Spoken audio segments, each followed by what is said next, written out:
Hi friends, back again.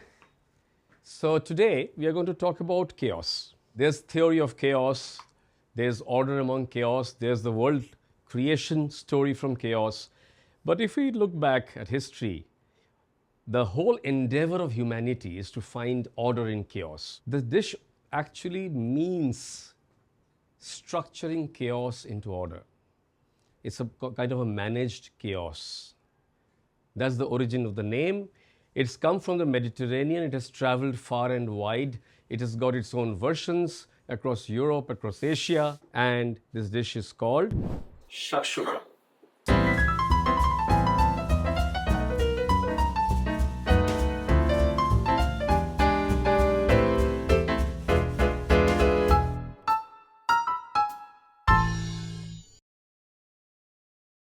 First thing we're going to do is to put these tomatoes in here with a light brush of oil.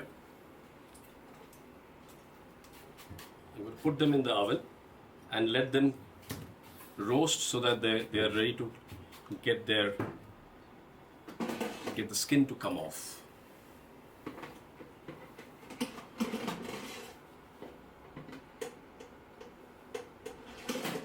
And while they're doing it, we are going to start off with a layer. Now I have got brinjal here, or eggplant, or aubergine as it is called. The first thing to do here is to get rid of the skin. So what we have here, so we have the eggplant. Idea is to mash it up, some residual skin, some salt, not too much because I've got a salty thing to put inside. Some olive oil. We are going to try and make them go back to the original potato state. But there's this jellyfish called Turritopsis dohrnii, which is now the toast of every genetic researcher because it's an immortal one. It keeps going back from its old age back to childhood and becomes older and goes back to childhood. And therefore, this is something which we're going to test whether we can reverse entropy. We'll try to push this back to a potato. Them and crush them here and mix them inside the eggplant.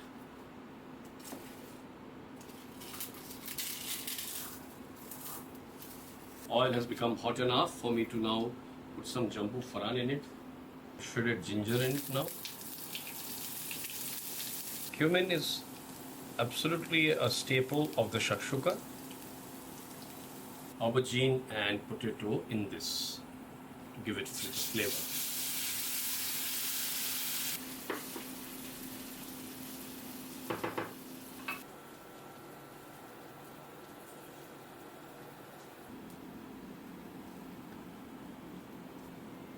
Brinjal is very sweet, especially after it's roasted. Brinjal becomes sweeter in this dish. Well, traditionally also it's not used, but I'm trying to give it the same kind of a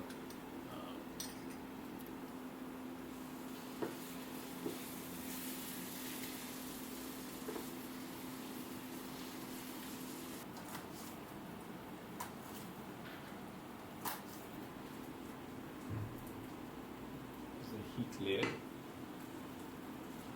Well, again, something which is an extremely versatile fruit. Waiting for this turn. So you see the tomato, the skin is charred. It's ready for peeling. The peeled tomato, beautifully roasted, ready to be incorporated. Raw spices. Now, why am I using raw spices? These spices are normally used after being roasted because I'm going to cook them again. They're going to be heated up again. So it's a hint of the spice I'm giving, not too much. Ginger.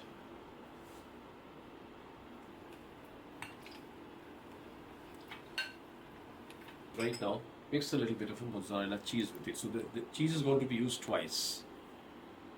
So when we put this back into the oven, the cheese is going to melt and it's going to blend in with the tomato. Now, one more thing. If we want it to be, it can be used into, this is going to be a top-up dish. It is not something which you can flip.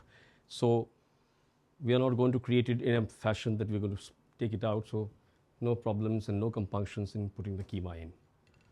So in it goes. Some oil spray on this meat.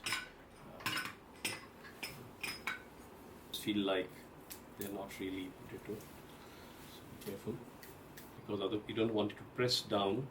Well, the keema is quite strong, but you don't want it to press down very heavily.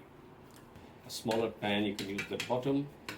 So there are many ways of doing it. You don't need to have a meat press to do this necessarily.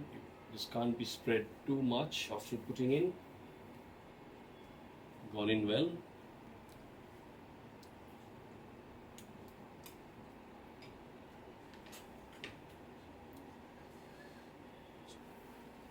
There are layers here, not as strong as layers in the cake, but there are layers.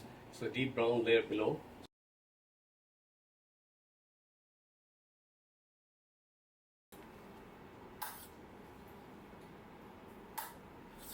I'm going to cook raw eggs on top of the cooked shakshuka.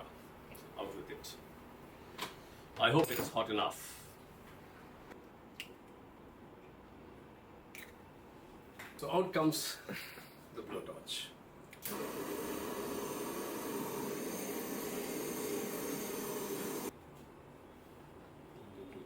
Throw it around a bit.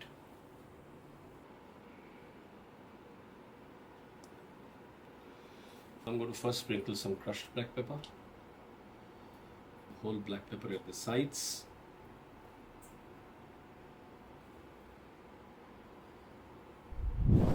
That's the shakshuka, that's my shakshuka.